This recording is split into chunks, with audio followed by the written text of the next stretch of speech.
Thank you very much, sir. Sir, this budget is being presented at a moment when there is a very rare balance for India. And this kind of a moment doesn't come too many times in history. A rare moment when our macroeconomic balance, which is unique to achieve, I'm saying it more with responsibility rather than claiming it as a marker with which I want to start commenting on the observations of the honorable members. It is an achievement of the entire country. It is the achievement of our people to have a wonderful balance, that is, you're having a good high rate of growth of the GDP, and there is a low inflation which is being held at that kind of a level for continuously some time. I'll get into the details. This kind of a unique balance, high growth and low inflation, and that is why, not an observation made by the ministry, but I think the Reserve Bank of India had used the expression Goldilocks moment. It is not something which the ordinary citizen of India is going to relate to as a terminology. But it is a rare moment, is something which all of us can recognize, and it is not by fluke or some rare coincidence that we've arrived here. Tremendous effort, granular details in planning, and timely action that we can continuously do as a government has been undertaken, and I will elaborate it as I go down when I'm talking further on this topic. So that kind of an ideal condition for sustained growth, inclusive development, and maintaining a balance of our inflation. At one point in time, there are people who commented to me saying, should the inflation be a bit higher than what it is? Because for good growth, you need that, and that's where this whole debate about real growth versus actual growth and so on. So it is a rare moment for us, and it gives us, therefore, the confidence for planning for the next decade, 2 decades, let us say, till we reach Viksit Bharat 2047. And therefore, this budget, whilst recognizing the external challenges and the kind of situations of uncertainty which prevails all over, still has had the advantage to be able to give that kind of a lead to the common public that this has the direction, the challenges prevail, but our destination is Viksit Bharat. Therefore, how to keep that growth at a level which is sustainable and at that highest level that we've reached. So that is the backdrop with which this budget has been prepared. Sir, the National Statistical Office gave the first advanced estimate. The real GDP growth there in that advanced estimate is projected at 7.4% for the year 25-26, with a nominal growth rate at around 8%, while CPI inflation has softened to nearly 2%. So this is that combination that I'm talking about of a strong growth. Price stability is really uncommon globally and reflects the strength of India's economic fundamentals. And this, I would place again, at the cost of repeating, is an achievement of the people of India. And there is no way anyone can decry saying, oh no, but this economy is probably dead, this economy is not really doing well. These kind of naysayers are only mocking at the people of India who are really doing their bit to contribute to India's growth. So the union budget, therefore, sir, in presenting 2026-27 budget, is designed to lock in these gains convert these macroeconomic stability factors into long-term productive capacities, and to extend this growth trajectory into the coming decade as well. So in this, Atmanirbharta is an important element, and that principle of Atmanirbharta will be kept in mind in everything that we plan for the economy. We have built domestic manufacturing capacity, and that is very obvious. And energy security is also something which we've kept in our minds while preparing the budget. So we have also ensured that citizens also become Atmanirbhar in their own spheres of life.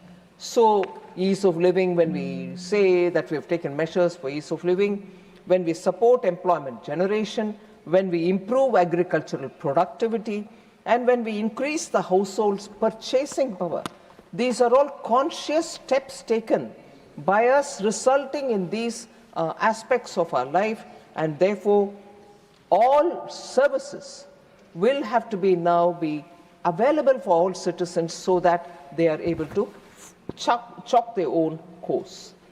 So therefore in this budget you also see, sir, that to develop our human capital, we have set a target of creating 1 lakh allied health professionals over the next 5 years. And that scheme is supported by a total allocation of 1,000 crores for this year only, for these next 12 months. This will create employment opportunities in the health sector and also simultaneously improve the health services and promote medical tourism in this country, which is already being serviced by many hospitals, many cities. But now we want that to be very well established with good quality and standard at all levels.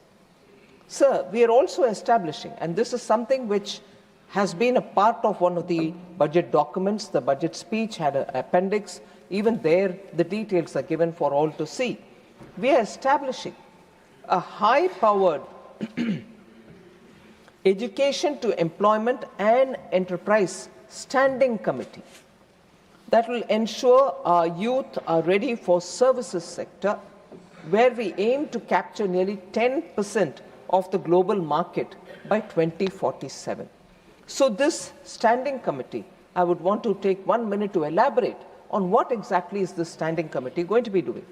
The standing committee will prioritize on IT, fintech, logistics, healthcare, tourism, and also creative services. So when they prioritize on these sectors, because we are saying we will capture the global services sector to a level of about 10% by 2047, these are the probable sectors where a lot of service sector related entrepreneurship can develop, and for which the standing committee will prioritize on these sectors. They will look at closing the skill, infrastructure, and credit gaps. The standing committee will also suggest reforms for standards, for accreditation, and for digital regulation. It will help expand AI, cloud, and professional exports. These are areas in which we want exports to increase. Our people are capable of doing these things, remaining in India, and that kind of a global servicing will actually give them the export earnings, because they will be exporting services.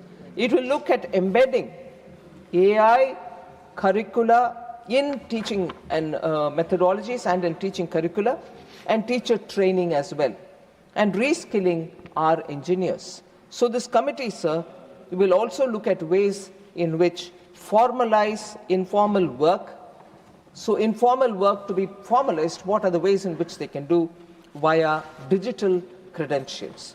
So all your skilling, getting ready with people who are ready to become entrepreneurs would all now have a great value addition in their curricula with AI and digital learning as well. So if the budget is looking at services sector, we are also emphasizing on manufacturing sector. We will scale up manufacturing in 10 key areas.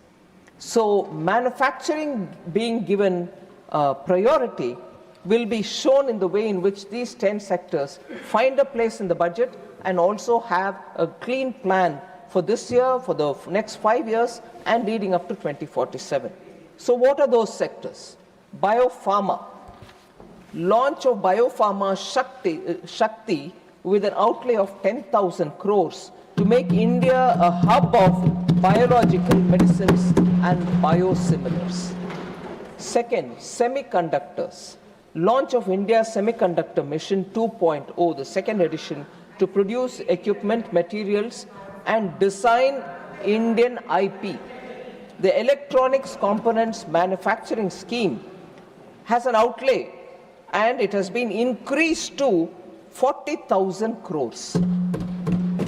So that's the second, sir. The third, rare earths.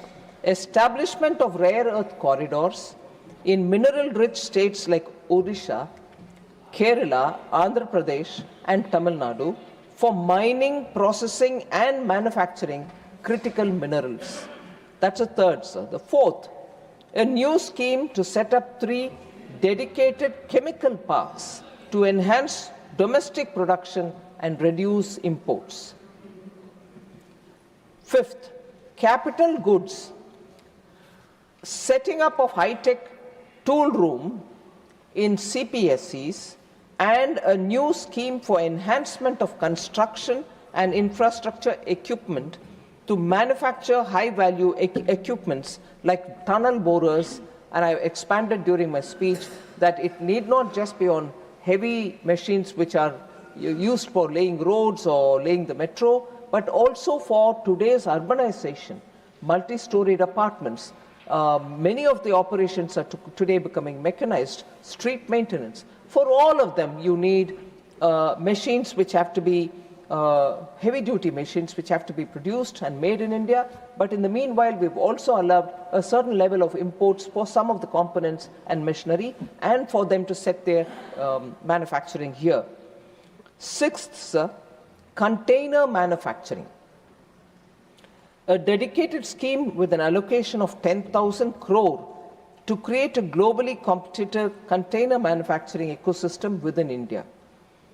Seventh, mentioned in the budget but not much spoken outside, sports goods. A dedicated initiative to promote the manufacturing of affordable sports goods. India is likely to host the Commonwealth Games. We are also going to be pitching for the Olympics. So Indian sportsmen need affordable but international class sports goods. So we will be promoting the manufacturing of such high quality sports equipments within India. Legacy clusters.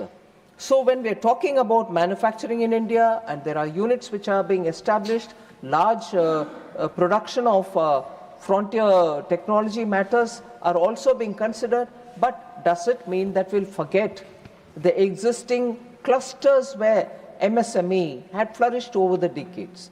No. So we have said 200 legacy industrial clusters will now get rejuvenated. Their cost competitiveness will improve and also will help them to obtain technologies that they'll need. So legacy clusters will be made a lot more modern with AI and digital technology being made available to them. Ninth, textiles. An integrated program featuring Samarth 2.0 for skilling and also a textile expansion and employment scheme for modernization and setting up of mega textile parks is also part of this budget. So for MSMEs, we are creating champion MSMEs, meaning at least the medium-sized ones which have potential to grow bigger. We want to support them whilst equally supporting small, medium, nano enterprises, those who have the potential to grow. Last year, you would recall, sir, that we had expanded the limit for the definition of MSME itself by increasing the turnover limit so that a medium-sized industry doesn't have to fear that he might lose all the benefits that he gets by being an MSME if only he had the opportunity to grow by growing. So for such medium-sized industries, we want to help them to come out of it, but at the same time, without losing earlier comforts or the support system which existed for them. So for that, building champion MSMEs, the budget introduces 10,000 crore in the name of SME Growth Fund, Small Medium Enterprises Growth Fund, and mandates the TREADS platform for CPSEs to solve liquidity issues, because TREADS platform has given them how to ways in which they can monetize the bills that they've obtained, not really waiting for the final. But here, we have emphasized now through this budget that all CPSEs will have to become part of the TREADS platform, so that every bill gets paid in due time, or else the monetizing of it will happen. And that will set a precedent for private sector large firms also, which delay payments for the MSMEs, but getting onto the TREADS platform, it's all transparent and very clear for everybody to see that timely payments of their dues for the MSMEs itself will be a very big relief. And in the budget, we've made it mandatory now for CPSEs to get onto TREADS platform. So we're also providing professional support for these MSMEs through corporate mitras with the Institute of Chartered Accountants of India, the Cost Accountants of India, company secretaries. We are creating corporate mitras who will go through a process of learning, who in turn can help MSMEs to help with such issues which need professional assistance.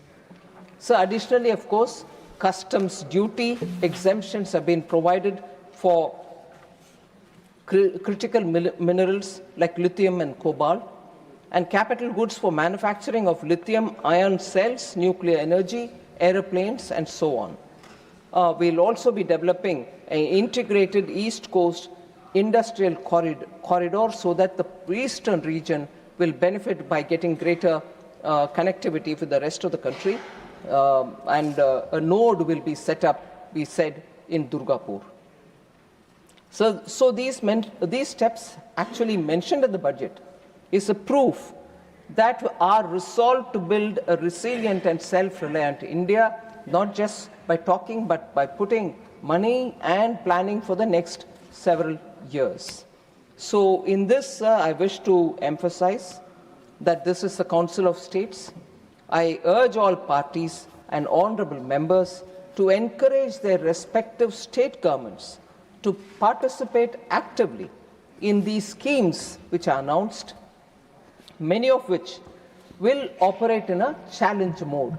So the sooner they come with an exhaustive planning, looking at all the filters which prevail in the PM Gati Shakti, what will be the footfall, what kind of connectivity it has, where are the railway stations or ports connecting these areas, and so on. If the filters are looked into and any state comes up for these mega schemes which we have announced, they can stand to benefit. So that is one of the reasons we have chosen not to mention the names of the states for these particular mega announcements. Any state can qualify and come and in the challenge mode benefit from it. Sir, since I'd rather get to answering members and their issues, I'm not going to talk about the receipts and the expenditure. One point that I would certainly want to highlight is, whilst gross receipts, non-tax receipts are all mentioned in the budget speech itself, banking and credit availability, in order that industries can grow, has also seen a considerable growth. The total credit has expanded by 13.8% in the current financial year. That is, as of 15th January 2026, for the year ending 31st March 2026. The non-food bank credit has grown 13%, and the non-bank credit, that is the NBFCs, has also shown a growth of 15.4% in the same period. So the high-level committee on banking for Viksit Bharat will comprehensively review the banking sector and align it with the next phase of growth for India.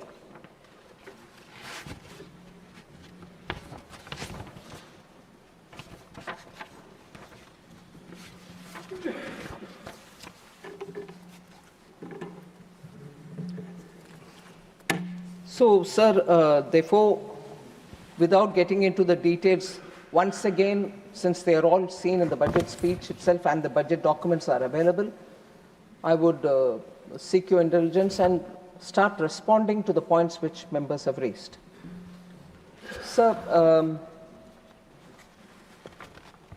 central government is slashing funds allocated for various schemes and therefore is able to maintain the fiscal deficit number as given.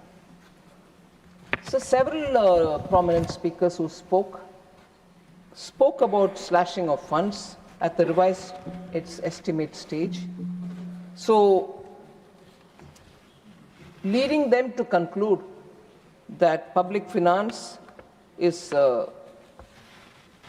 not managed well, or it's a deliberate attempt, I would think, to mislead the House. It's not right to say, sir, that we have slashed funds, and I will get into the specifics.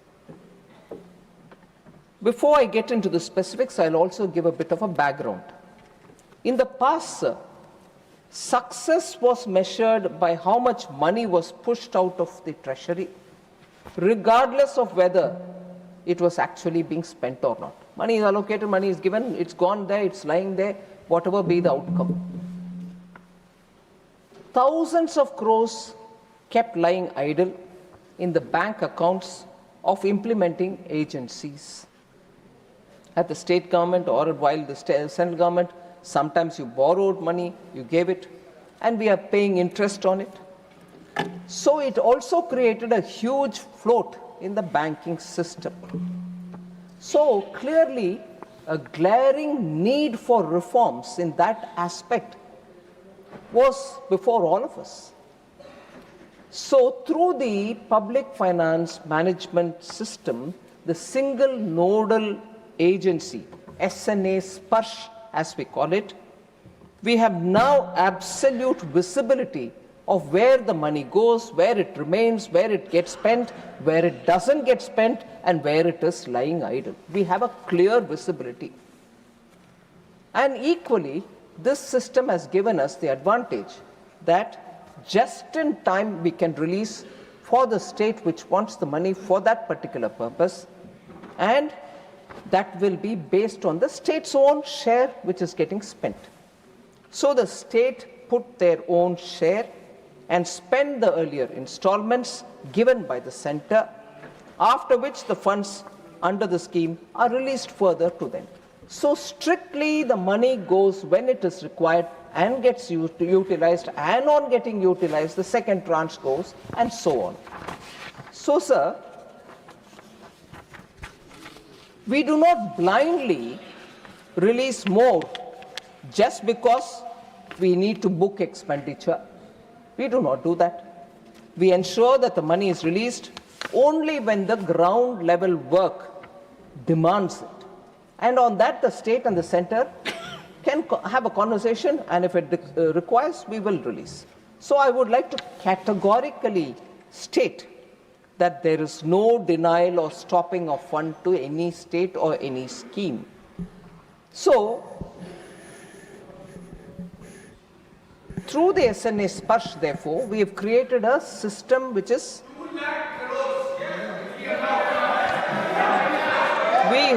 we have installed such smart staff fixed by the leaky pipes.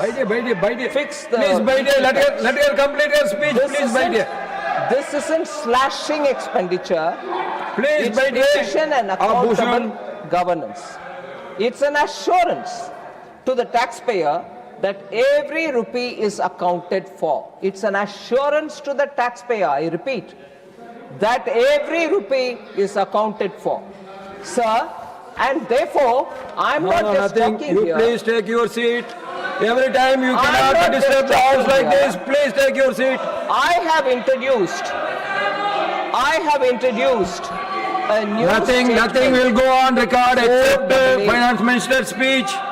I have introduced a new statement 4AA in the expenditure profile, which shows fund balance under single nodal agency Let her accounts reply. She will reply with all the your states questions. and the Please, union please, territories take your seat. in respect of centrally sponsored schemes. So, sir, the centre's funds are not a free pool of cash that can be used. It is hard-earned contribution of every Indian citizen. We refuse to squander this money simply to meet a deadline. We Let her refuse complete to your squander speech. this Please take money your seat. just because we have to meet a deadline. There is a very transparent process and we go by that. The change in the allocations of budget estimates and revised estimates is a standard, transparent and healthy practice, which is not new to us, it's been there always. Sir, I think sometimes we have to get to some of the details. There's a poor history, for whatever reason. I'm not pointing fingers at anybody, but poor history for accounting or not spending fully, particularly in social sector schemes. And that becomes a very big issue when we have to talk about it. What are the causes, sir, for underspending? Policy paralysis, disdain for governance, poor policy planning and execution.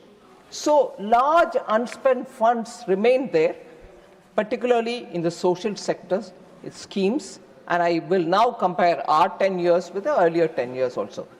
There can always be an observation saying, okay, now you have 10 years, why can't you? We are improving, but 10-year patch of the earlier government, look at the amount of unspent amount.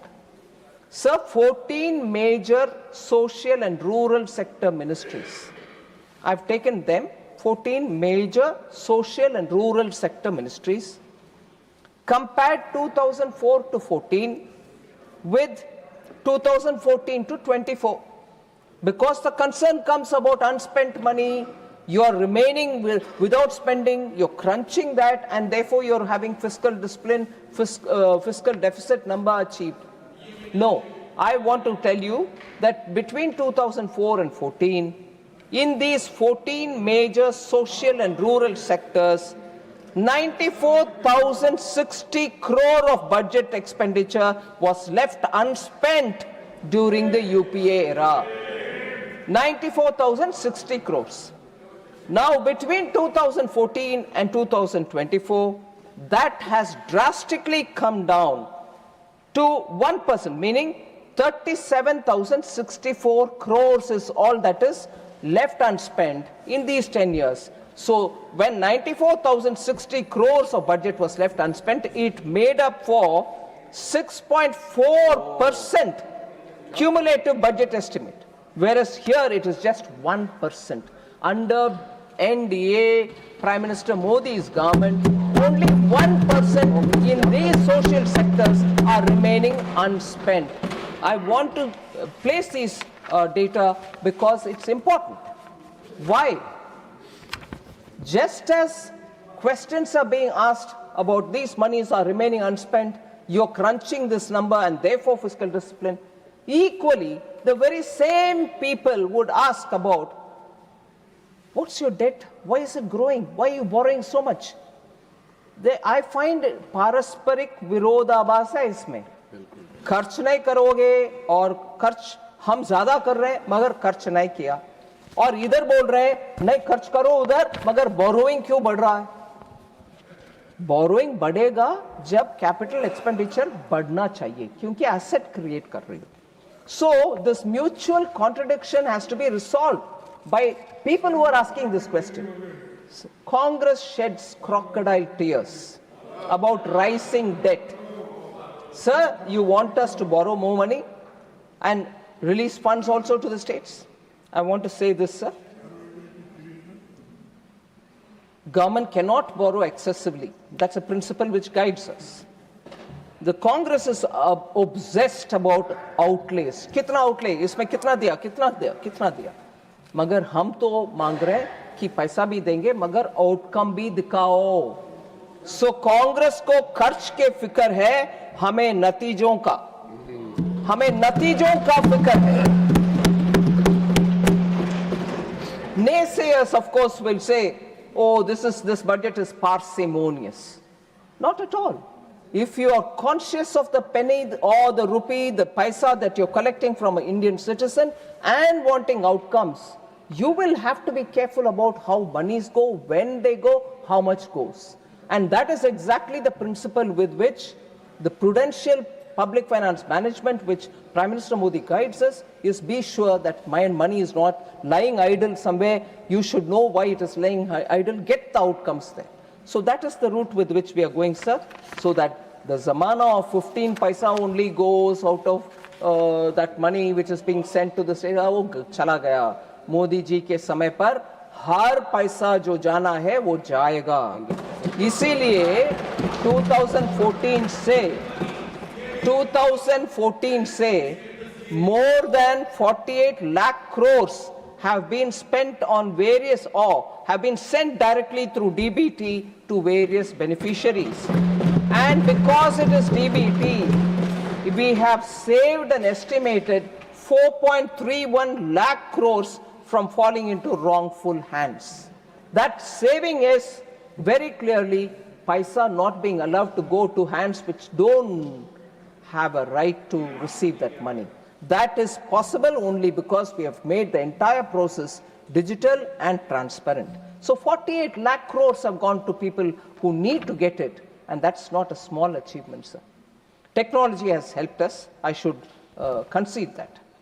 So Congress party announces big, spend blindly without even accountability, without any accountability, borrow more, and ruin the fiscal discipline, which is not the story under Prime Minister Modi's leadership. Fiscal discipline, equally without giving attention to people who need those welfare projects. I will repeat that one particular scheme through which this argument holds validity. Oil bond issue, sir, which was created during the UPA time. We will be paying that even now.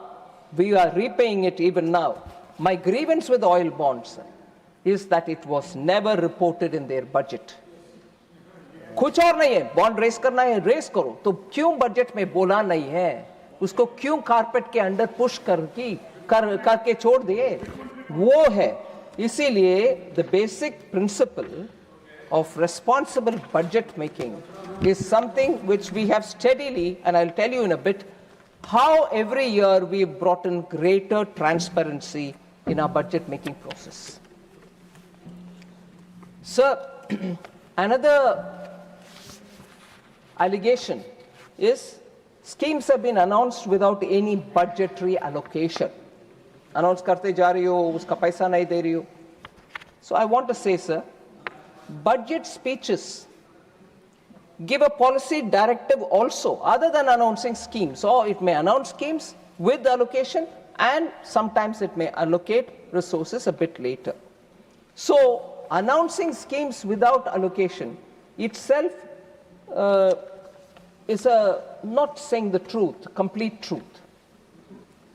I would like to say, sir, the number of instances when budget speeches earlier made had announcements with no allocation. But before I go into that, I will like to elaborate on, in this budget, 16 new schemes have been announced with allocation. 16 new. I can leave the list on the table, sir, with your permission, for any member who wants to see. 16 new schemes with allocation, and 4 schemes where existing schemes have been given top-up amounts as well. So 20 schemes with allocation, new ones 16, and 4 existing getting top-ups.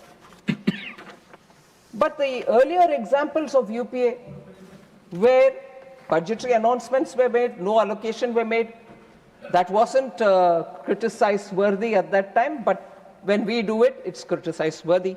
But I see budget documents as budget speeches as much more than just giving schemes and allocation. They are also setting the direction. 2005-06 budgets, sir, UPA governments. Manufacturing competitiveness program was announced as a new scheme with no financial outlay. Skills development initiative in the same budget was announced, no financial outlay. Mumbai as a regional financial center was announced in the same budget, no outlay. National Institute of Securities Market. It's a policy directive, and I can recognize that that's not a scheme in that sense. It was a policy directive given to a regulator saying, set up your own Institute of Securities Market.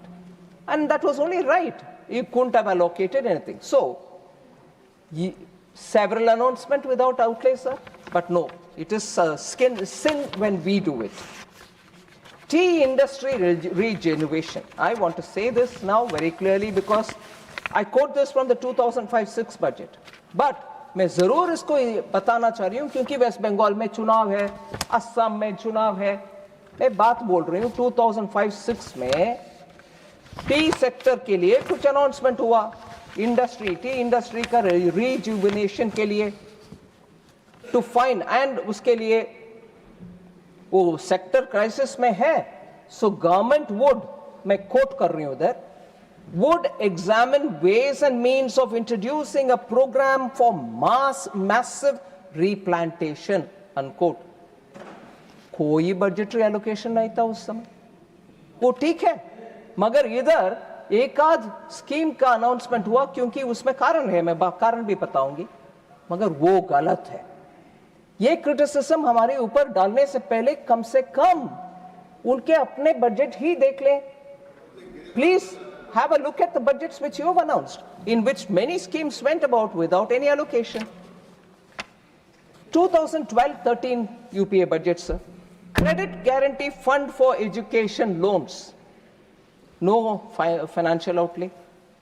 And that was setting up a fund for ensuring a better credit flow to students who wanted to take money. No outlay. Credit Guarantee Fund for Skill Development. Again, 2012-13 budget, no monetary allocation. National Mission on Food Processing, no financial outlay, even in that 2012-13 budget. Irrigation and Water Resource Finance Company का घोषणा हो रही है, मगर उसका भी allocation कुछ भी नहीं बोला गया. ये सब ठीक है, मगर हमारे यहाँ जहाँ 20 schemes का allocation के साथ घोषणा होती है, एक आध में जानबूझ करके allocation नहीं है, मैं कारण बताऊंगी, मगर वो गलत है. एक कैसे criticism हो सकता है sir?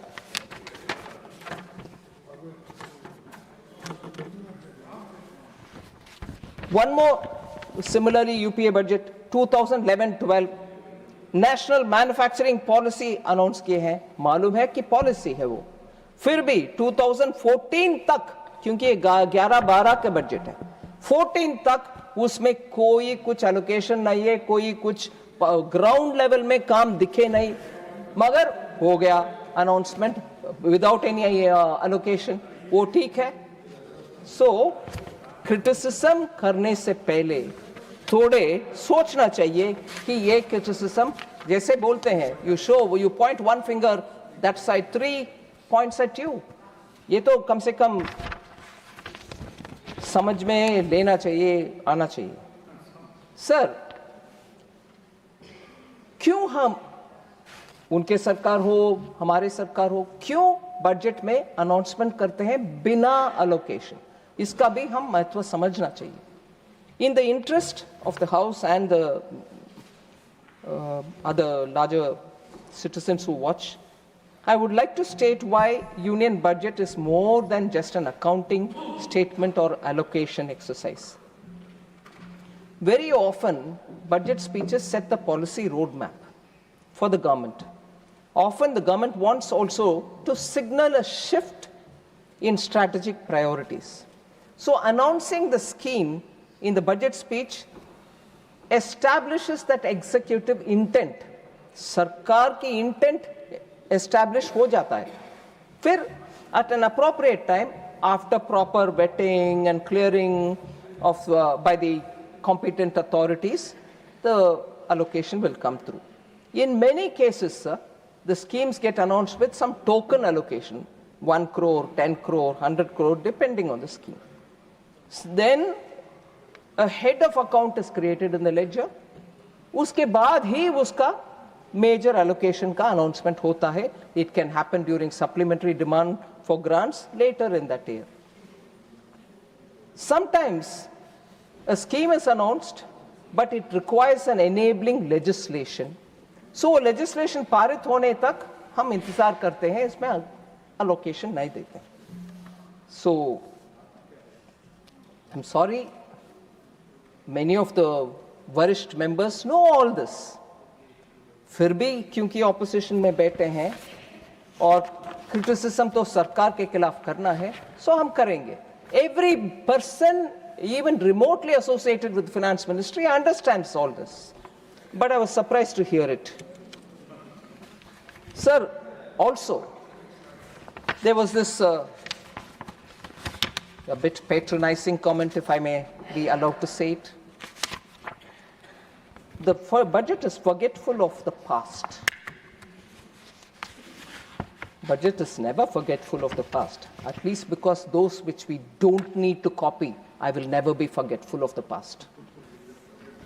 Sir, glorious past hai to cherish it forever. Remember it every time. Every time you make a budget, remember it. But if it is a tarnished past, मैं तो संभाल कर रहना चाहती हूँ, उस पास्ट से सीखना चाहती हूँ, गलती ना करें. So we don't forget, this budget is not forgetful of past. It remembers the fragile 5 days. It remembers the double-digit inflation days. It remembers the policy paralysis and also the scam-filled days. It remembers banks were forced to lend just with a phone call without doing any KYC or anything of that kind. Deficits were kept high and spending on capex was reduced. So, shrinking opportunities, and उस समय का नारा ये था jobless growth. मैं जरूर ये सबको ध्यान में रखूंगी, forget नहीं करती हूँ past को, मगर उससे सीखने लायक विषय ही सीखती हूँ. Of course, I don't need to elaborate about the even earlier license quota Raj, how that economy had to be changed and so on. इसीलिए 2014 में ना करते हुए 10 साल के बाद हमारी सरकार व्हाइट पेपर ले आए on the Indian economy and it was laid in this house in February 2024. So past को फॉरगेट करना इम्पॉसिबल है.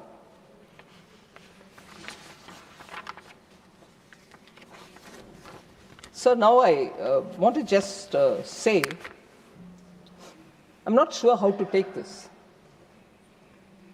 Former FM P. Chidambaram ji, in 2023, addressing the audience in a media conclave, had said that he credited the BJP-led NDA government for its single-minded focus on containing the deficit and on debt management. He said it in 2023. And today, in 2026, that circumstance which he took into consideration and gave this comment has actually only improved. It is actually only improved. So there's no way that comment which was given in 2023 can be changed. If anything, appreciation will have to be more. But today, we find that you're finding fault with our debt management. It doesn't add up. So then, I move on to talking about, again, debt to GDP, which was raised by, I can't see the honorable member, Raghav Chadda. So, this is not a new change, sir. When we are focusing on debt to GDP, it's not a new target. There was an amendment done in 2018 to the FRBM Act. In that itself, that change was brought in. So I just want to inform the member that if he had not noticed it then, it's worth noticing that it is not new. Also, sir, the point that the middle class is being sandwiched was raised. I'm sure many honorable members thought they had some common cause with that allegation which was being made. I want to very clearly bring the data out to say The conclusion that the middle class was being sandwiched was being made because personal income tax collections exceeded the corporate tax. That is fundamentally misdiagnosing the situation. There's no evidence of middle class suppression. Actually, there is enough and more evidence of historic middle class expansion and formalization driven by the economic reforms that have been undertaken in the last 10 years. High personal income tax collection is not necessarily middle class being crushed. I'll give you the reasons why. There are more people today with income that is taxable. More income is visible and in the formal sector, and it is being reported. So the economy is no longer narrow, and it's not just confined to the elite. Middle class basket is widening. Between 2013-14 and 24-25, the number of taxpayers, that is, people filing returns or with TDS deducted, rose from 5.26 crore to 12.13 crores. So within the last 11 years, more than doubling has happened in the income taxpayers' numbers. So obviously you learn more from it. And what is the growth therefore, sir? CAGR of 7.9%. So that is the largest structural expansion of the middle class in this country. So suppression cannot happen if the tax net is widening, and if the net itself is widening, it's not because of suppression. People are coming on board to pay. And coming on board to pay, not because we are bringing more rates. On the contrary, even as this expansion is happening, income tax limit has increased to 12 lakhs for everybody, and for those in salaried class, 12.75 lakhs तक आपको tax पे करना ही नहीं है. So suppression का बात कहाँ आती है सर? अगर 12.76 लाख तक salaried class को टैक्स ही पे करना नहीं है, कहाँ है suppression? Second, standard deduction has also been enhanced. New tax regime has simplified filing and due diligence करने वाले काम को भी simplify कर दिया. Next generation GST rationalization has also lowered household costs.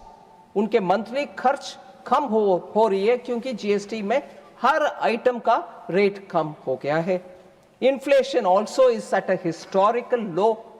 So somewhere middle class के ऊपर ये शब्द suppressed cannot coexist with real incomes rising and with record low inflation. And there is an upward mobility of workforce as well. So ये थोड़ा मुझे समझने के लिए fact रख रही हूँ sir. So I move to Honorable Member Wilson. He said, rising debt again. Itna debt, it's not good. So I just want to highlight the fact, sir. The principle is one, we have to take care of reducing debt, whichever be, center or state or everybody. And in this, not a member of this house, but with your indulgence, I like to quote the former Chief Minister of Tamil Nadu, Edappadi Palaniswamy Avargal. He said, and I quote, "For 73 years, successive governments in Tamil Nadu accumulated roughly 5 lakh crores in total debt." 73 years it took 5 lakh crores to be accumulated. But in just 4 years under the DMK government, since 2021, 4.56 lakh crores have been added to this pile. 73 வருஷத்துல பண்ண அந்த அமௌண்ட்டை 4 வருஷத்துல பண்ண கணத்தை இவங்களுக்கு போகணும். So அது Tamil Nadu state government borrowing ಜಾಸ್ತಿ ಐತೆ ಪೋಲ ಆನ central government She is just giving a reply to you.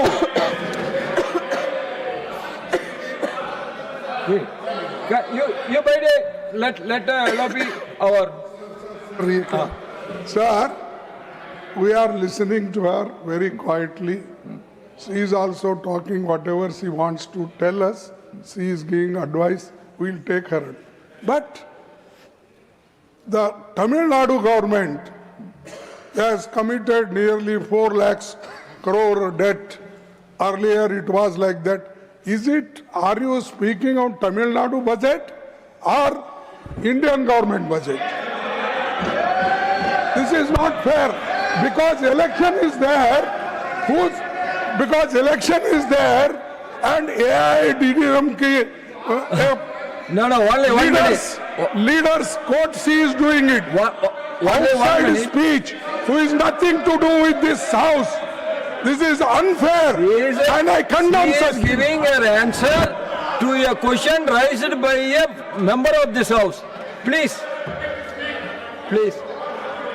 Tamidaraji, please take your seat. Tamidaraji, please take your seat. Tamidaraji, please take your seat. Please take your seat, all members. Please. Sir, thank you very much, sir. Sir, when you stand up to answer criticisms, you will bring in facts. Sometimes facts can be very difficult to digest, but I will state it because they are facts. Okay, sir? No. Why you are having word? She is quoting on quotation only. Please, Tamidaraji. Sir, Nothing will go on record. Please, Tamidaraji, please, my dear. Except finance minister's reply, nothing will go on record. please sit down. Please, all of you, please take your seat. Sir, with your Please. permission. Yes. Since John Britas ji is saying something, on that specific point I want to answer him, sir. Honorable member Tambidurai, senior member, who's been, deputy speaker in Lok Sabha, has said something, I value it. But you think it's because we are in alliance. What is Dr. Shri Mallikarjun ji Kharge standing up for DMK then? Is it not also alliance? Yes. So that's okay. This is not. What is that? John Britas, keep off. So for all of you, Don't you say that here. Don't you say that here. Bitaji, for all of you, our opposition leader has given the answer. Please, Yes, my dear. that's all right. I Please, take it. The Prime more Minister, please address to me. Please. Sir, Chairman, sir, Nothing will go on record except Sir, sir. finance minister's reply. Please, due my dear, respect please, to my the dear. LOP, the moment he stood up, I sat down to hear his view. So I respect it. But if there are insinuations that because they are in coalition, we are speaking, that is also coalition, sir. Sir? Oh yeah, that's also in doubt now. Oh, John Britas, that is in doubt. I correct my statement because Congress is not sure whether they have to be with DMK or not. Finance Minister, Okay, and in Kerala too, you Honorable Finance Minister, please address to me, please. Sorry. Tamiduriji, you please take your seat. All of you, please take your seat. Please. Sir, now I'll specifically answer Kanimori NBN Somu, who's an honorable lady member of the House. She said, No. Sir. Sivarajinji, you please take your seat. She is replying to another member's speech. Let her reply. Honorable member Kanimori had raised, Tamil Nadu there's nothing for Tamil Nadu in this budget.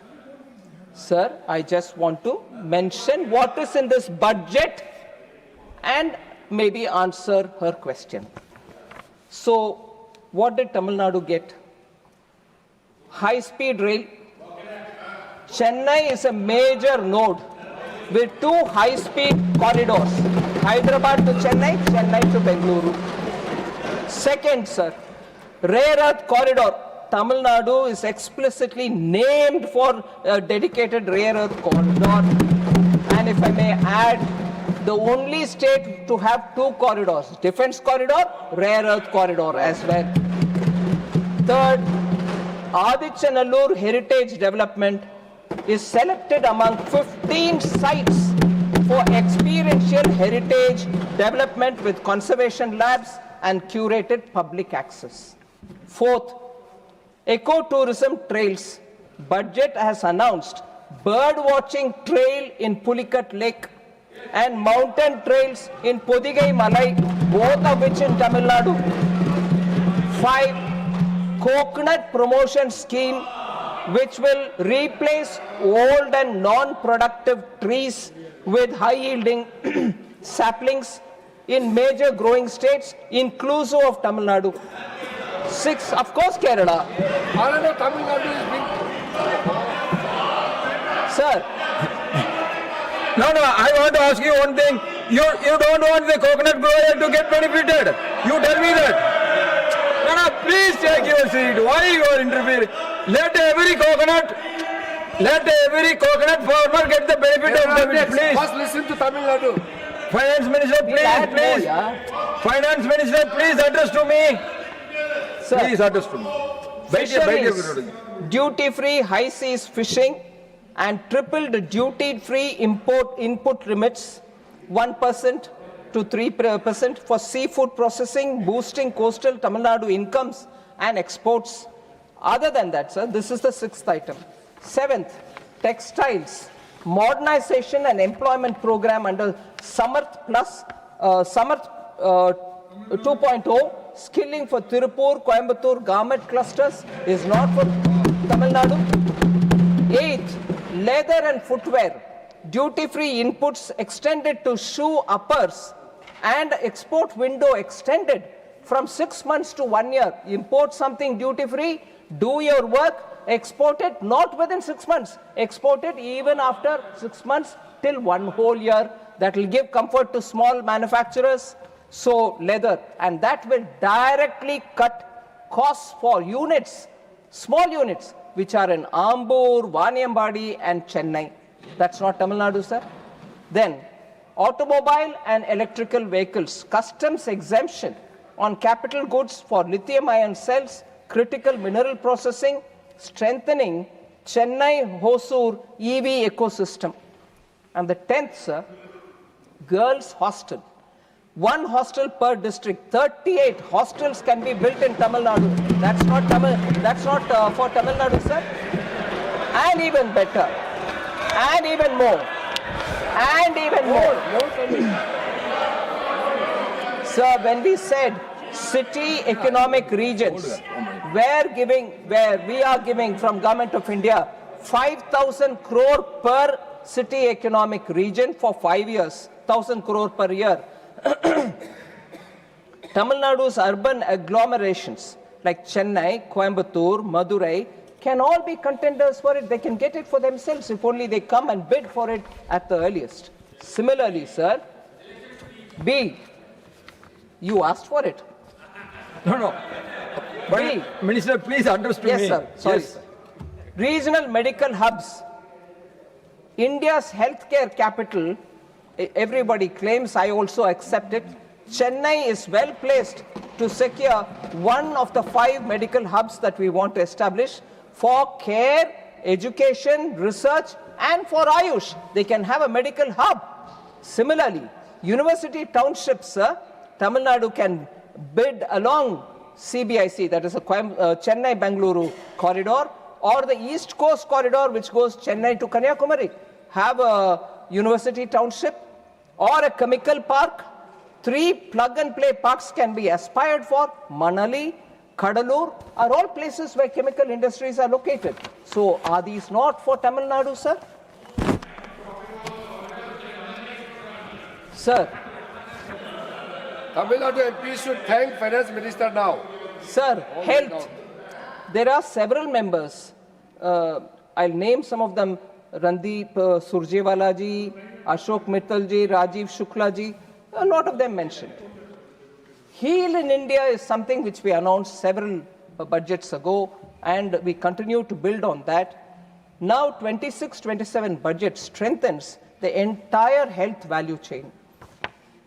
Healthcare infrastructure is being improved. NIMHANS is a very reputed institution in Bengaluru. We want to build one such an institution somewhere in the north. And whichever state wants to bid again can aspire to have it. Other than that, the institution which exists in Ranchi will be upgraded. Other than that, the institution which exists in Tezpur, both of them will be made regional apex centers. So we are improving on the infrastructure.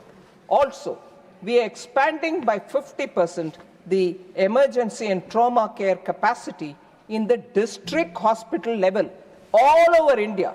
For the district hospital, emergency and trauma care is being improved by 50%. Also, sir, the workforce pipeline will be expanded decisively because 1 lakh additional allied health professionals for the next 5 years will be created, and they will be serving within India or find jobs anywhere else as well, but they will be qualified. 4, a care system, a care ecosystem is also being carefully nurtured. 1.5 lakh caregivers for elderly, for wellness, and for medical device operations are being readied. This year itself, they will be available as skilled caregivers. So other than this, 1,000 crore for allied health professionals is also being allocated in this budget. More than that, the medical value tourism, 5 regional medical and integrated hub is being planned. It will combine hospitals, education, research, diagnostics, and Ayush facilities. All of them will be available in that large hub. So, India wants to position itself as a healthcare destination. Other than this, the 7th point on healthcare, on health sector, Biopharma Shakti, 10,000 crore mission is being created with 10,000 crores being provided. And that will take care of getting biologics and biosimilars, particularly for diseases like cancer, diabetes, chronic diseases, life-threatening diseases, and so on. This will be supported by 3 new and upgraded NIPERs, which is the National Institute of Pharmaceutical Education and Research. Already there are 7 NIPERs in this country. We will be adding 3 more to them. A national network of 1,000 accredited clinical trial sites will also be established so that science-based approvals can be given for tests that they do. So that is also for health, sir. And the 10th point that I want to say is full customs duty exemption for 17 cancer drugs have been given. Inclusion of 7 additional rare diseases have also been made so that duty-free medicines can be brought for them. Reduction of TCS on medical treatments, treatment remittances which go out of this country through the LRS. People send money because they have to go get treatment. For that also the TCS has been brought down from 5% to 2%. Then 11th point for healthcare. 3 new All India Institutes of Ayurveda will be set up in this country. Upgraded drug testing labs, expanded evidence-based research will all happen. The WHO recognized traditional medicine center which is also going to be expanded. Other than that, sir, for Divyangjan, for assistive healthcare, we have made assistive technology marts from where they can easily take equipments which they need for ease of living, and we have enhanced the capacity of Alimco, which produces such assistive devices for Divyangjan and for senior citizens. So finally, allocations, sir. Department of Health Research sees a significant jump, 4,821 crore, which is a 23% increase is being allocated. 4,200 crores is being given for PM Abhim, which actually is for improving health infrastructure in the states. So that also goes towards state. It is not being kept here. We recognize that health is a state subject, but despite that, we will enable them to improve on the health infrastructure. Sir, the next one, sir. The poor, there is Please, high inflation. please, Biden. There's this, Please, Biden. there is this claim, oh, there is high inflation and therefore common citizens are suffering. I want to highlight the facts, sir, basic facts. Inflation is at a historic low, even though growth is at a high. There is no inflation crisis in India today. Inflation has been tamed, anchored due to stability and the steps taken by the government. Retail inflation has actually been on a downward trajectory from 6.7% in FY23. It has come to 1.7 in FY26. I want to highlight the fact that there will be a new CPI basket and announcement being made by the MSMEs soon.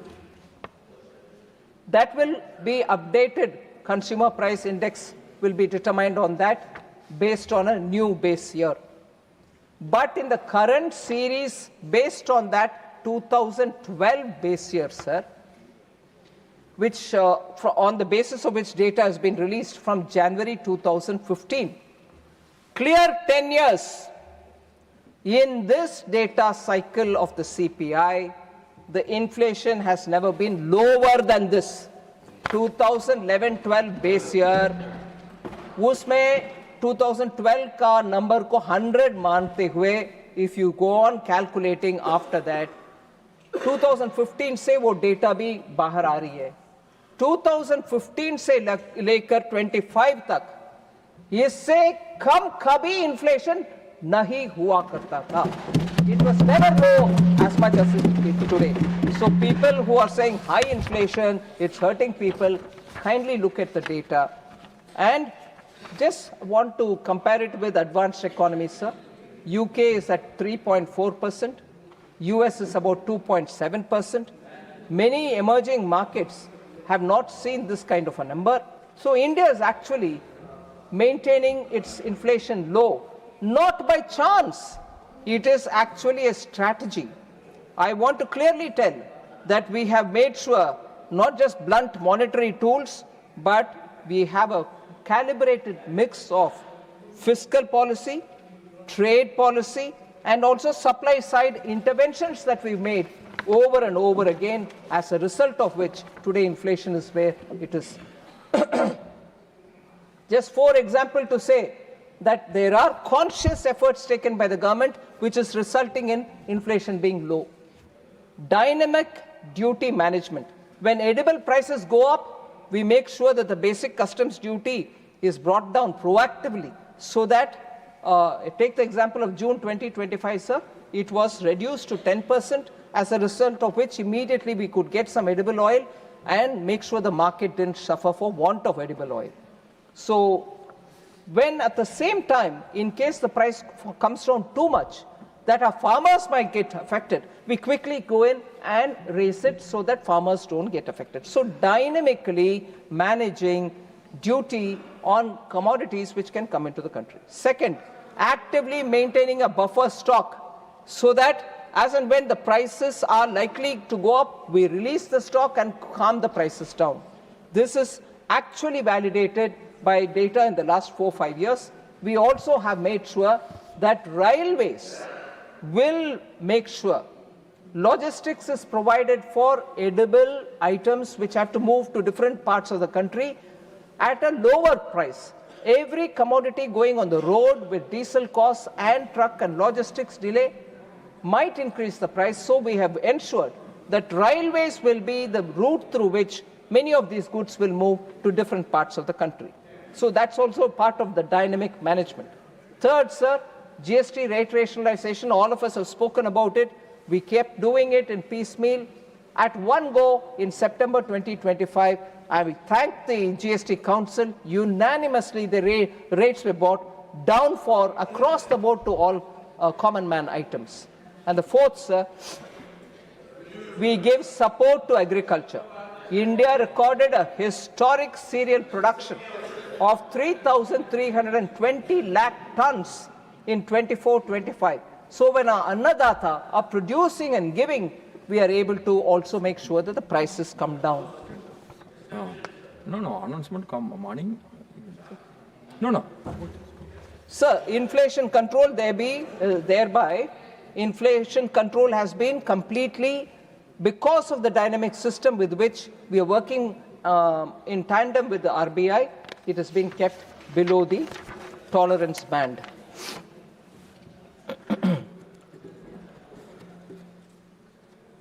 Sir, employment and unemployment has also been discussed. I would like to place the facts, sir. Indian labour market is undergoing a structural transformation with record low unemployment. India's unemployment rate has actually fallen structurally, you can see it, from 5.6% in 2017-18 to 3.2% in 23-24. It's actually unemployment has come down. The economy is actively absorbing labor. In quarter 2 of financial year 26, which is the current year, sir, 56.2 crore people were employed. Just in this one quarter, 56.2 crore people have been employed. 8.7 lakh net new jobs have been created in just 3 months. So, the annual survey of industries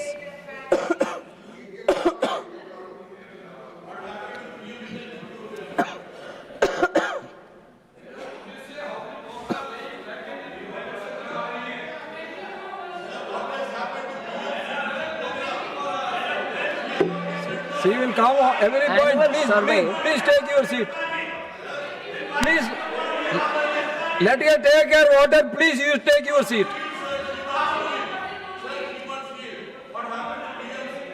Please, address to the chair.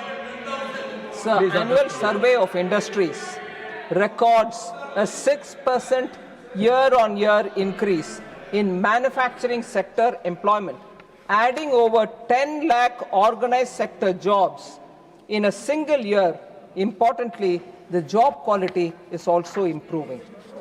Large factories, which is 100 plus workers जिसमें है, large factories, nearly doubled in the last decade, and their growth is 6% CAGR. So it clearly shows that there is more stable and higher productivity with better paid jobs. Sir, also, the total estimated employment in the formal manufacturing sector showed a robust growth, 5.92% in 23-24 over the previous year, 22-23.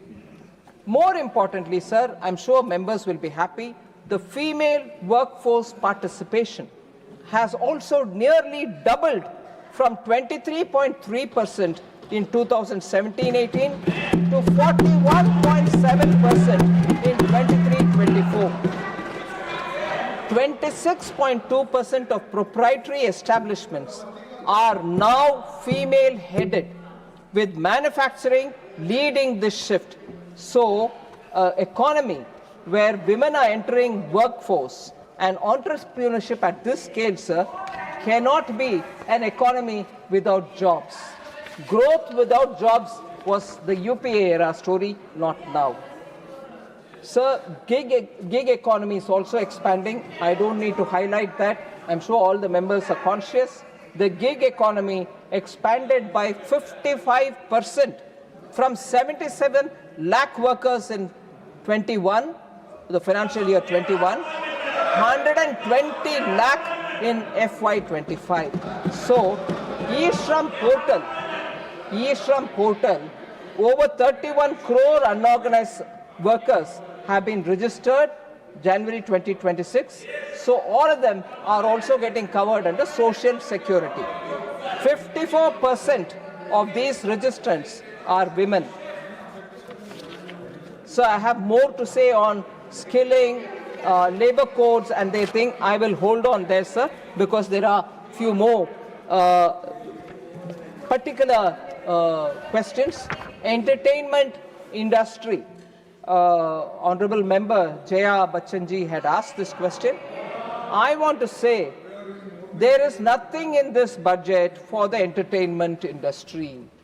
I'm very sorry to say, sir, she's a senior member. That's not right. This budget actually has entertainment. Actually, one of the earlier announcement also that sustained work attention has been given. We treat the industry, we treat that sector as an industry, and the budget recognizes AVCGC, animation, visual effects, gaming and comics, and the content creation economy as a growth engine. And as a result,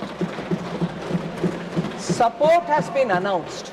Indian Institute of Creative Technologies, which is in Mumbai, will now help in skilling and creating content creator labs in 15,000 schools across the country. 500 colleges will also have it. 2 million professionals will be created by the year 2030 because that will be the requirement of that sector also. Now, content creating is not what we commonly hear, oh, he's a content creator for social media. No, it is a highly skilled effort where art, drawing, and also storytelling all become part of the digital world, and they have to create it for the digital universe. So it's a highly expertise-based sector, sir. So that actually has been announced. So that will feed into VFX, gaming, OTT, animation, post-production, and design. That's the backbone of the entertainment industry. So that's what we are doing. Other than that, the budget creates new monetizable work for these creators. The National Destination Digital Knowledge Grid is also designed to document cultural and heritage sites, is explicitly generating jobs for these filmmakers, digital storytellers, editors, animators, and researchers.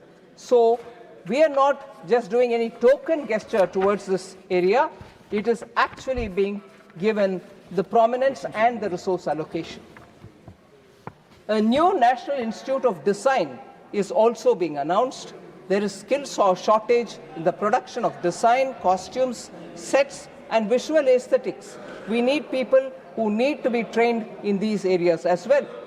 So the biggest intervention, other than what has been announced in the budget, biggest intervention other than what is being announced in the budget is when we held Waves 2025.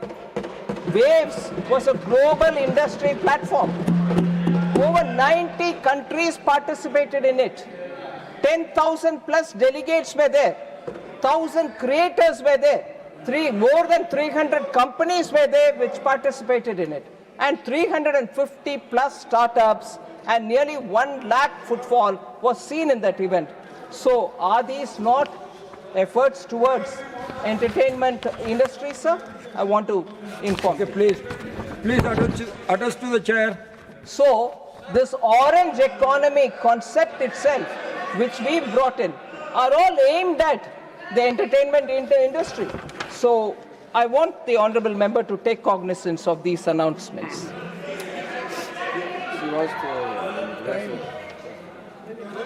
See, are you yielding for Jaya Bachchanji? आराम से. Please.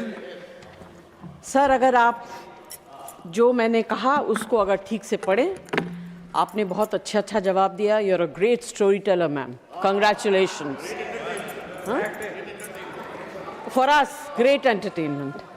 But I have also talked about tickets. देखिए, मैं चुपचाप खड़ी थी, आप लोग don't do this.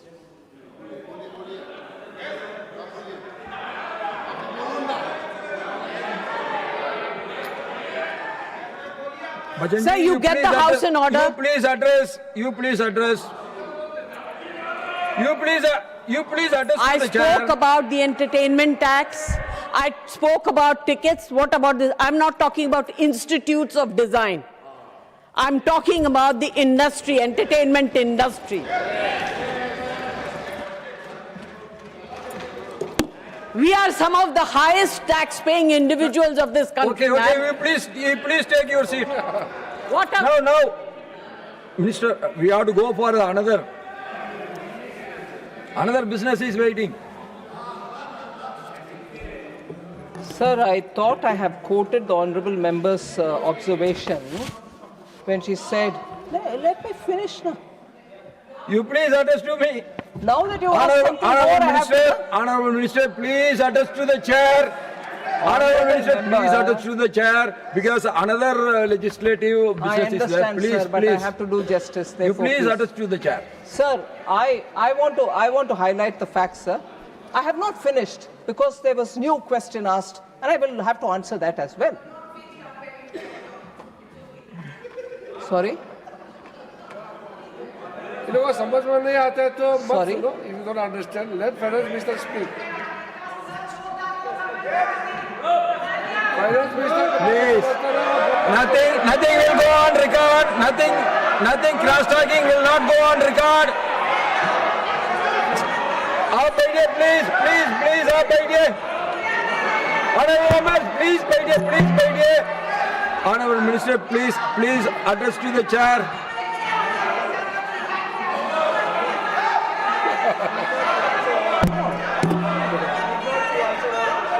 Please address to the chair.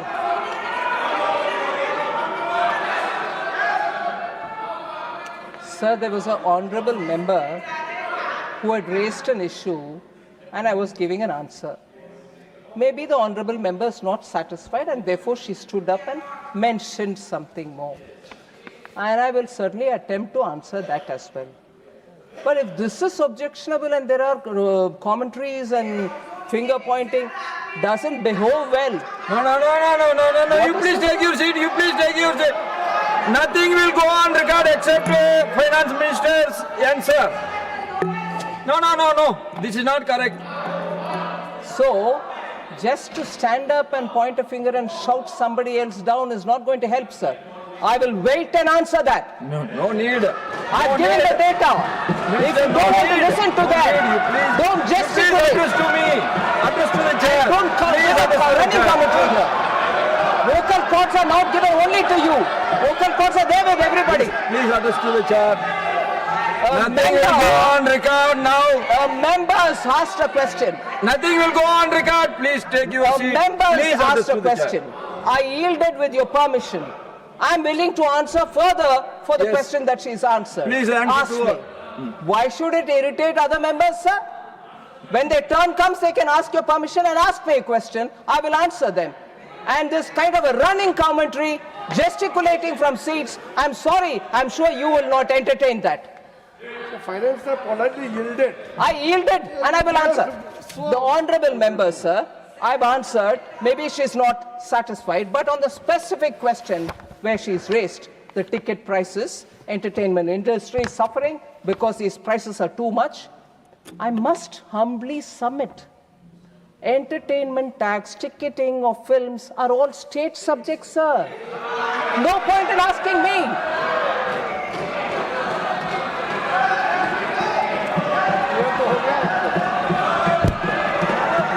Further, sir.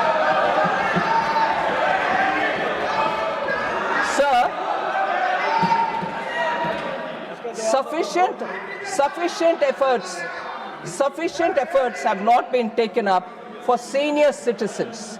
Is a point which was mentioned by one of the honourable members. I want to You please respectfully submit. You had enough Our time culture, has been sir. given. Please wait. Our culture has taught us to pay utmost respect to our elders. No. Nothing will go on record except Finance Minister's speech. You please take your seat. Please. Sir, Please address to the chair. our culture teaches us to pay respect to our elders.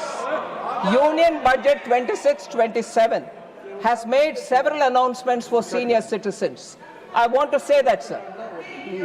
We have Why- announced the building of a strong care ecosystem that specifically covers geriatric and allied care services. Let her answer. You please I take like your seat. care.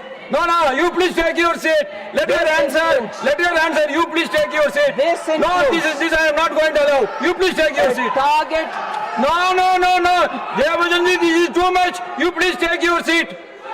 Sir, this includes a target to train 1.5 lakh multi-skilled caregivers, which will benefit the senior citizens. Geriatric care is what we have openly said in this budget. Also, we are ensuring professional support is available for the elderly. Also, the 1 lakh allied health professionals that we will provide for the healthcare will also be helpful for our senior citizens. Second, sir, the assistive technology marts that we are establishing, through which modern retail style centers are being provided, these technology marts will allow senior citizens and also Divyangjan to see, to try and to purchase assistive products. This is also for senior citizens, sir.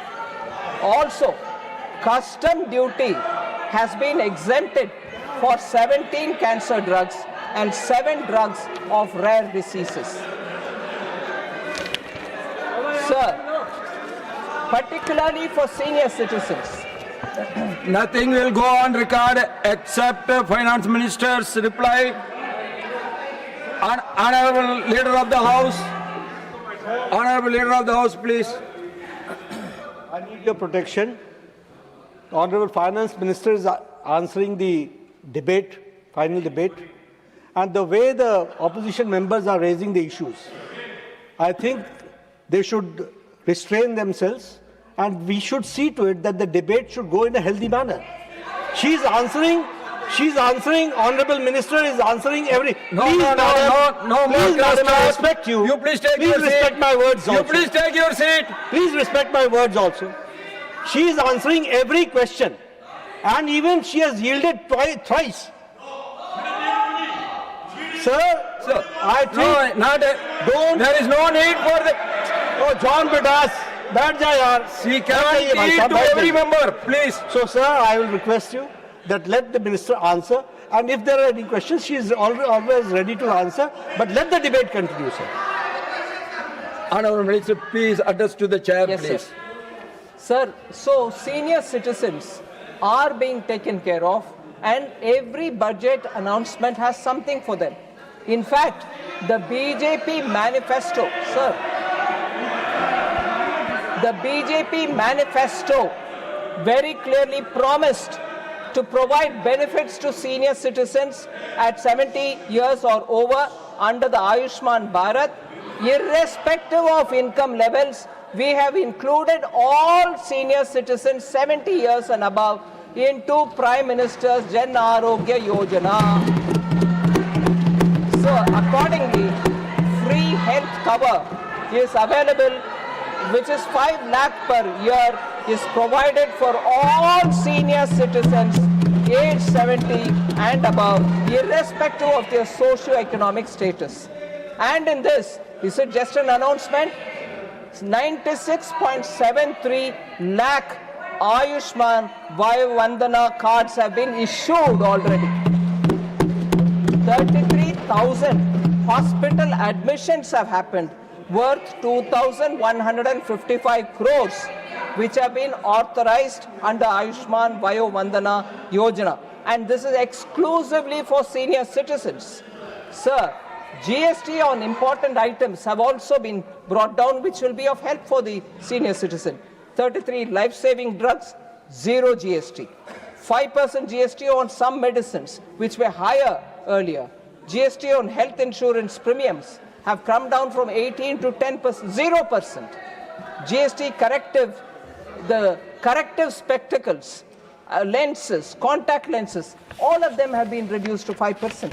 So, actually, senior citizens, I have several things which I want to bring to the notice of the honorable member. Sir, farmers Nothing will go on record except the finance minister's answer, please. So I want to mention this. Very actually drawing our attention. You cannot take your seat, please. No. I have not permitted you to speak. You please take your seat. Please. Sir, farmers are... There was an observation which will be very pleasing for all of us to hear. Very attractively put, but I'll give an answer for that, sir. Farmers are happy in Texas, not in Tamil Nadu. They are happy in Kentucky, not in Karnataka. Wisconsin, and not in West Bengal. I'm sorry to say that farmers, I want to explain this, sir. He's clearly admitting by naming Tamil Nadu, Karnataka and West Bengal and saying farmers are not happy there. The India alliance ruled states are farmers are unhappy. They have to take care of it. The member said farmers are happy in Texas, not in Tamil Nadu. Happy in Kentucky, not in Karnataka. Wisconsin, not in West Bengal. All three are ruled by India alliance. They should talk among themselves and say why are they unhappy. But sir, coming to this point, agriculture is a state subject. Union government works for Sabka Saath, Sabka Vikas. But there are governments, like in West Bengal, which do not implement the schemes intended for welfare of the people. Please, only 1 minute. I want to make one general observation. Under Rule 235(9), that no member shall not obstruct proceedings, hiss or interrupt, and avoid making running commentaries when speeches are being made in the council. Kindly follow that rule, please. Sir, agriculture is a state Please take your seat. Madam, you please take your seat. You please take your seat. Please.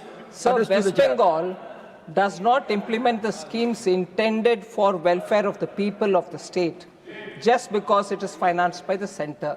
So how can we be held responsible? I'll give you a concrete example, sir. Welfare of the tea workers.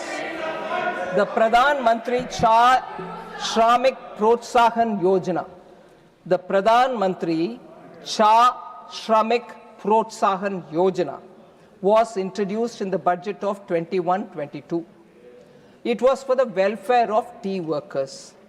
The scheme for the welfare of tea workers, particularly women and children, for bettering standards of education which is available for them, for bettering the health services which are reaching them, and for housing infrastructure facility, the government came up with this scheme.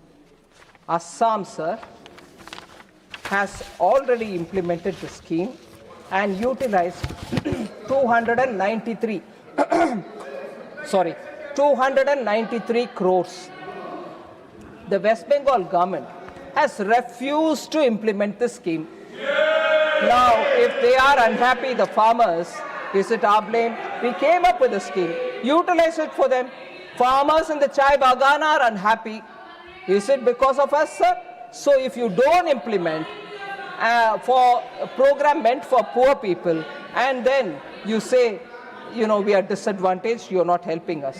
I want to say the welfare of 3.79 lakh plus tea workers, the welfare of 3.79 lakh plus tea workers, why should the scheme be stalled for 5 years? They have stalled it for 5 years. And therefore, now if farmers are unhappy in Bengal, who's got to answer them? There was a scheme brought in. Similarly, Ayushman Bharat was brought in. It would have helped even, leave alone those people who are staying in Bengal, benefiting from their own state scheme. At least when they go out to work in other states, Bengal citizens would have got the benefit of Ayushman Bharat wherever they are. No, but we don't want to. But they will come and accuse again for a wrongdoing which happened, maybe one-off case, which happened probably in Telangana or in Tamil Nadu, where they were called with names, Bengali-speaking people, that becomes a big issue. Now you don't want to benefit these migrant Bengali workers from getting the benefit of Ayushman Bharat? That's not your duty? But no, we will come here only to criticize. Sir, concluding, sir, coming to the end, sir, lot of people, lot of honorable members kept saying you are not funding schemes which were announced. Like for instance, I heard a member from Telangana saying there's no money to... He is answering only to your questions. You please take your seat. Nobody is hating Bengalis. Everybody is liking Bengalis. You please take your seat. I heard a member of parliament saying that they don't get money for the turmeric board. I want to say, sir, the allocation for this is included under the spice board allocation, which has been provided an allocation of 156.89 crores in this budget. So turmeric board also gets the money. Sir, subsidy cut in food and fertilizer, petroleum and so on. Members have said that.